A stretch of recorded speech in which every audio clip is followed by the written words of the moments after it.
So day 5 is trapezoids and review. We're going to go through trapezoids together before we move on. And then the review, which is going to be 2 pages, is going to be your homework. Okay? We can go through a couple questions if you have some specific stuff. We'll go through some things to think about when you're asked a few questions on the review, and then I'll leave you guys to it. So for day 5, we want to show that something is a trapezoid and then talk about isosceles trapezoids. Now remember, back on page 2 of your packet, you guys have the notes on individual shapes. All you need to do, okay, and actually you could cross off this one underneath, is you need to just prove it has just 2 parallel sides. So the difference between a trapezoid and a parallelogram is the fact that a parallelogram has 2 pairs of parallel sides and a trapezoid only has 1. This does not show that it's not a parallelogram. It just says prove it's a trapezoid. So you just got to show that 2 sides are parallel. That's it. Okay? So you can get rid of the fact that you have to do 2 non-parallel slopes. We used to go by this, and then the Common Core kind of switched it up. So you just got to show that 2 sides are parallel. That's enough. Now, if it's isosceles, there's 2 options. The first one is to show it's a trapezoid, and that the legs, which are the non-parallel sides, are equal. We're going to use the distance formula, Pythagorean theorem for that. Or, okay, you could also show that the diagonals are also equal. Still going to use distance formula for this. So you can either pick the non-parallel sides, the legs are equal, or the diagonals are equal. I'll let you guys kind of pick on what you want to do there. We'll pretty much be using option 1, but you feel free to use diagonals if you'd like. Does that make sense to you guys so far? Okay. So let's head back over to page 16. You guys can go ahead and graph those 4 points for yourself and draw on your shape. Pause that, do it now. We know, so shapes up on the board. We already know that we need to show what to make it a trapezoid. Now, just by looking at it, what 2 sides would that be? TI and EM. So we don't even have to worry about the other 2 in terms of the slope. So if you would like, you're more than welcome to draw the rise and the run-in and count that for yourself. So we're going over 8 to the right, but then we are going down 2. So the slope of TI would be negative 2 over 8. Now, if we wrote down the slope of EM and we counted, we're going down and over, actually more than 8, 12. We get negative 3 over 12. If you did not simplify these, you may think that they're not the same. So please make sure you're always reducing things down to the lowest amounts, okay? So negative 2 over 8 reduces down to, and negative 3 over 12 also makes it. So now we can see that these are the same. And because these are equal, what does this tell us about those lines? Very good. They're parallel. So TI is parallel to ME. We forgot to put the little subscript ME on the end of that. And we're going to say that's because the slopes are equal. And so this work right here tells us the answer to part A. And we can now say that TIME is a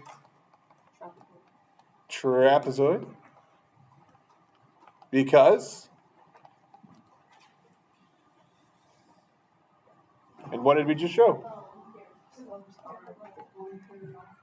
Sure. So 2 sides are parallel, or 1 pair of sides is parallel, it's fine. Okay. There's 1 set of parallel sides. However you want to phrase it for yourself, you'll go right ahead.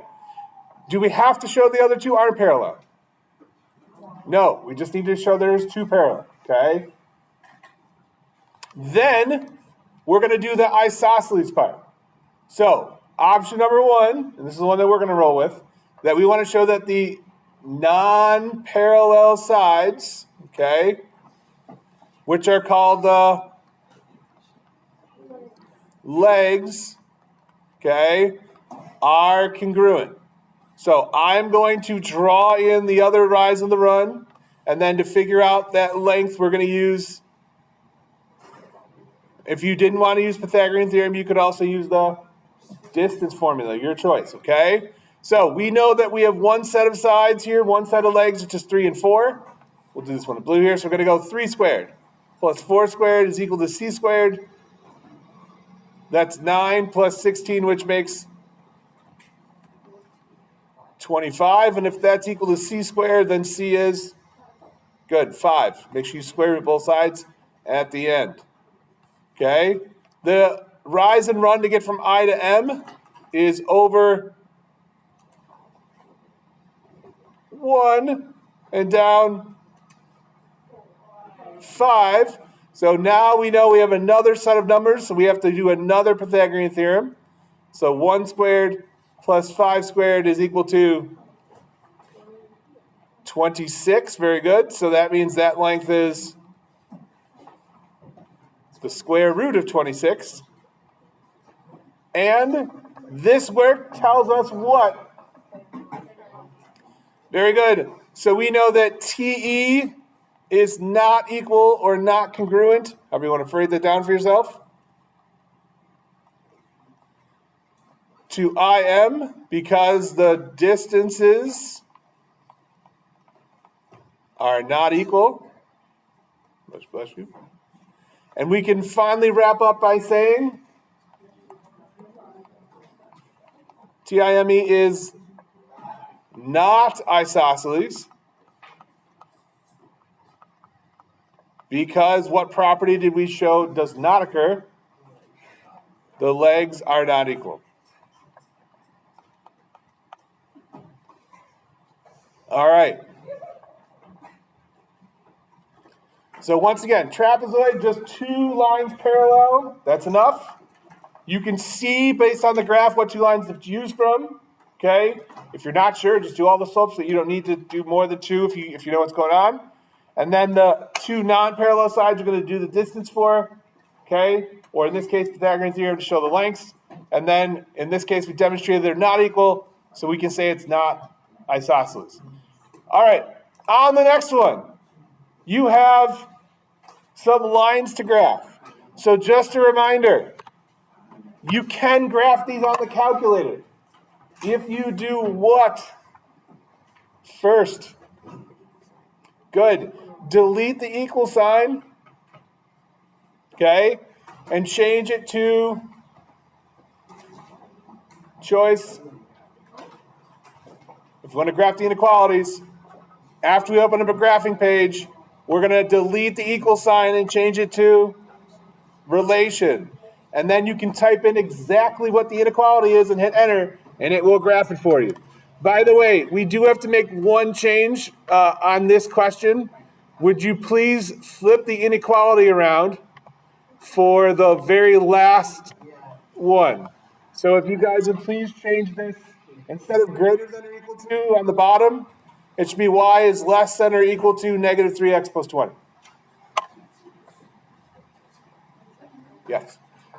Now, before we go any further, only because I'm also want to talk about this one. If we tried to graph the last one, right, I can't actually plot the y-intercept. And because I'm doing a relation, I also can't pull up a table because if I try to press Control-T to bring up my table, it's going to tell me, well, since you chose not to graph a function, we did relation, it won't let me use the table.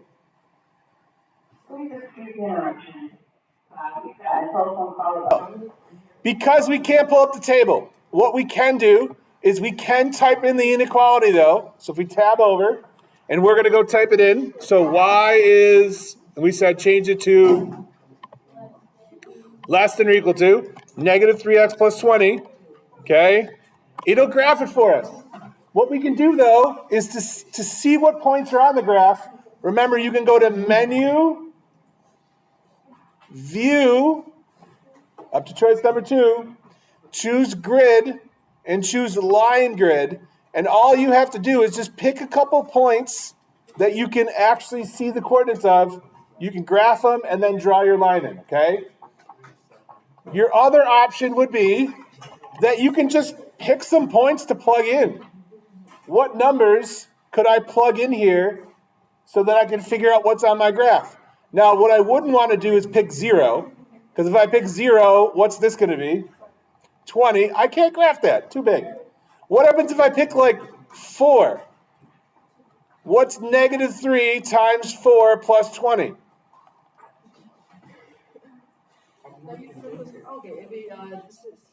It's 8. So now I know I can go over and plot the point 4, 8, and I can graph this. Hey, by the way, did you know that we could actually fit this on our graph if we changed the scale, right? Then we could plot 20. So do you have to? No. You can graph it just like normal. Just make sure you're graphing points that are on the line, and then you're shading appropriately. Okay? So go ahead and you can pause it, graph yours now, and then we'll get back together in a second. So here's our 4 lines that we should end up graphing. Is you can shade these just kind of like with lines so you see where they're going. You don't have to like color it in super deep. But what you want to do is, as you're shading to provide evidence of where these inequalities, the points exist in the solution set, is when you get done, okay, just fill in the actual shape, okay? Fill in the shape nice and easily so you can see where it is. Like it's this guy right here. So if you want to color this shape in or trace over it so you can see this, but that's our trapezoid. It also says to label the intersections A, B, C, D. Remember, we always label going around in a clockwise circle or just a circle. So pick a corner to put A. Where do we want to put A, Darnell? Top left, top right? Top right? All right, we're going to put A over here because that's what Darnell said. And then we're going to go around the circle. So here's B, C, and D. Yours may be in a different order, that's fine. Just be careful that when you put your slopes down, you may have a different name for them. All right. Any questions on this? Any questions on how to shade, how to graph? Now, technically, if I were being graded on this, I would take away a point for myself because I did not label the inequalities, and since there are more than one of the same type of line, I need to have these labeled, okay? So if you graph 2 lines, 2 parabolas, Christian, on the same graph, just make sure that you are labeling these for yourself. Just making sure we're all on the same page here. Okay?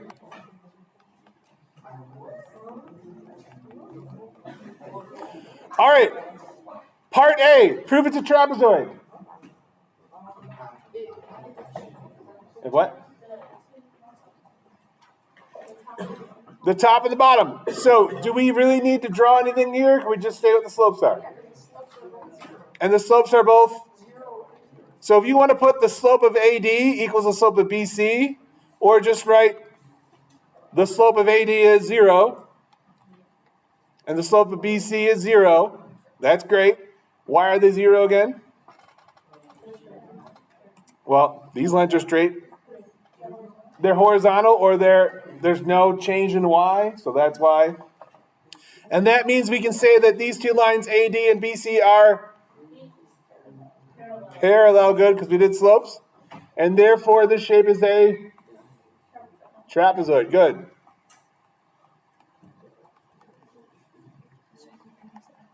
Yes.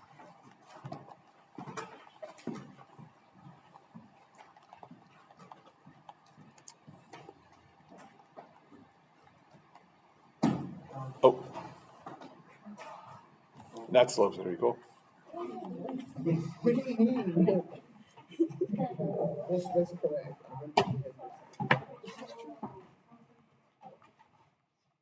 Remember, it's a trapezoid because one pair of sides is parallel, or there's 2 parallel sides, your call. That's part A. Part B. So we need to show this as an isosceles trapezoid. So what are we going to show? Good, the non-parallel sides are equal. So if you would like to draw in the rise and the run for yourself, you are more than welcome to. Both these sides have a rise and a run of. So we said what? Timeout. We said 3 and 1. Thank you very much. There's a lot of other talking going on at that time. So 3 squared plus 1 squared is equal to c squared. This adds to.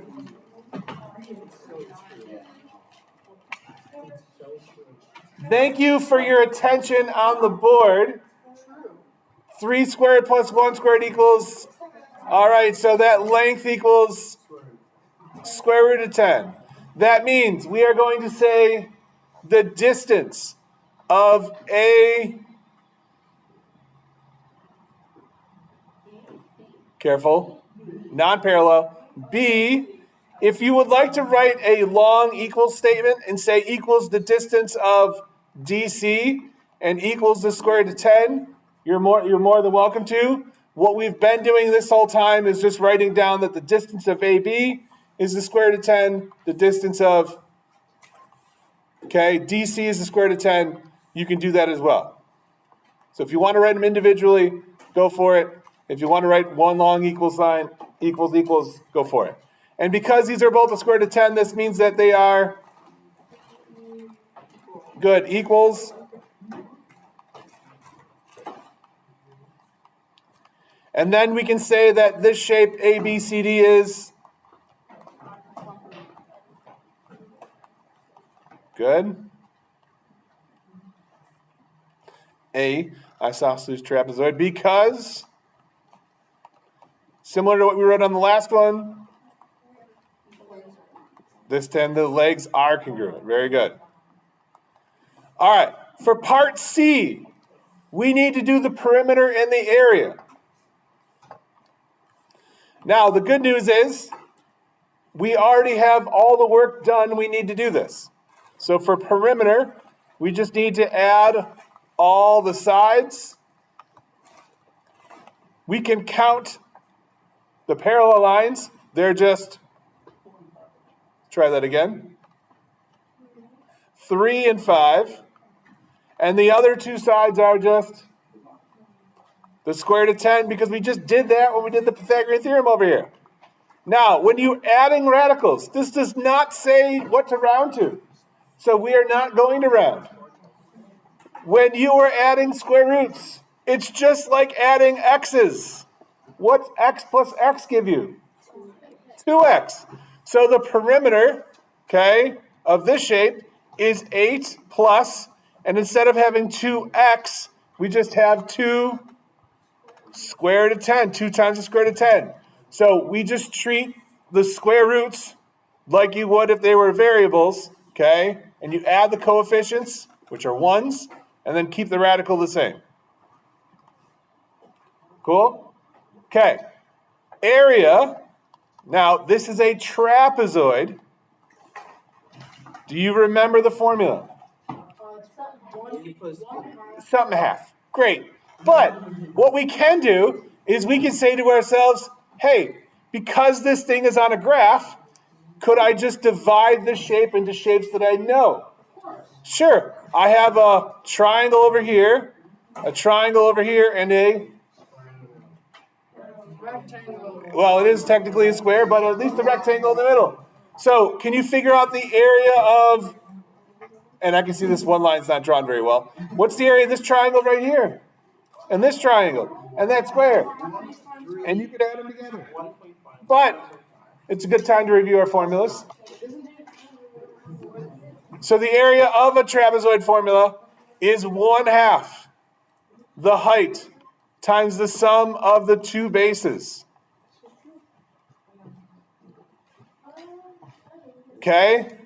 And because I can look at this shape and see that the height is 3, the bases once again are the parallel sides, 3 and 5.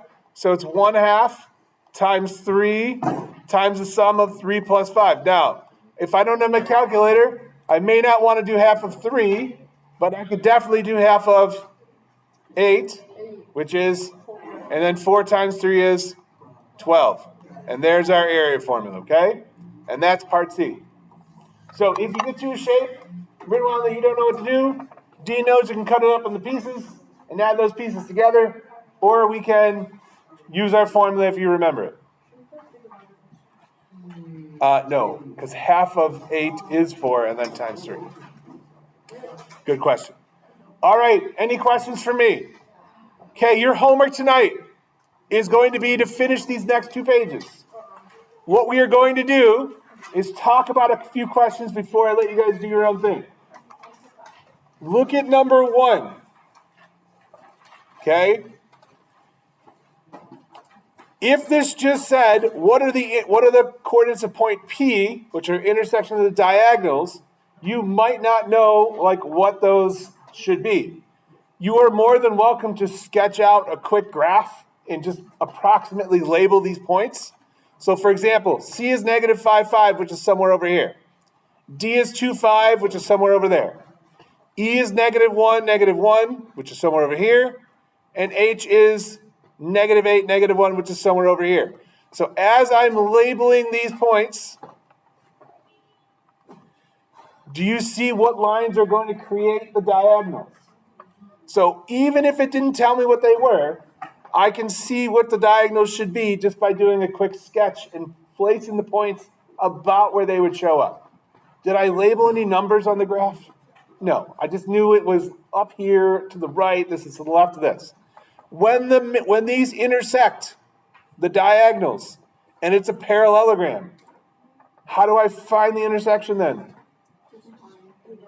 That is the midpoint. Very good. We just need to do the midpoint here. And remember, the word we used for midpoint was average. So just add and divide by 2. Okay. I'm gonna stop you from doing anything else. Let's move down to number 2 real quick. Here's another one. The diagonals of rhombus TAM intersect at the point P21. The equation of the line that contains diagonal TA is given.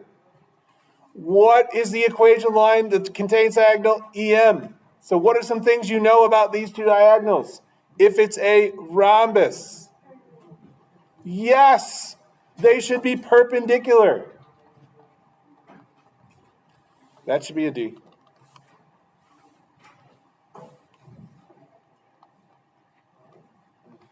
So what's the slope of this line?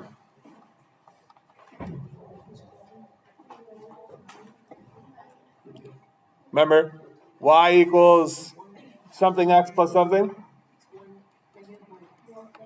So the slope is just negative 1. So the perpendicular slope should be great. So which of these equations can I say is definitely not an answer?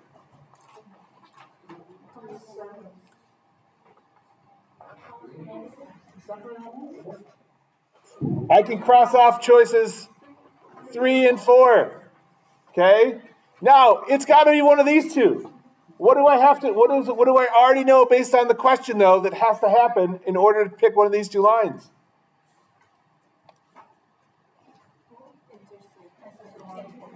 So what point has to be on my line? So what could you possibly do if you needed to use your calculator to check this or figure it out? Plug it in, see if it works, plot the line, see if it goes through 2, 1, or algebraically, do you guys remember this formula? You could also use your point slope formula and then just solve for y. Okay? Everyone's got an idea what's going on here? So when you get to a question like number 3, and this gives you the points, the slopes of which lines could be calculated? If you just sketch out negative 3, 2, negative 2, negative 1, 4, 1, 3, 4. And now I kind of have an idea of like, this is A, there's B, there's C, and there's D. In order to show it's a rectangle, what would I want to do the slope of? Jafar? To be a rectangle, what has to happen again? Remember, what do rectangles have that parallelograms don't? Yes! So what lines are going to create right angles, though? Good. A, B, and D, C. Is it a choice? That would be one to pick. maybe that wasn't a choice, and maybe you'd be like, well, maybe A, B, and B, C, right? The ones I have to pick have to intersect though. So since I sketched out a quick graph for myself, now I can easily tell which ones are crossing, which ones aren't. Does that make sense to you guys? You can also just use the name A, B, C, D to see that A, B, and B, C have to touch. B, C, and C, D, always the two sets of letters that are next to each other, okay? All right?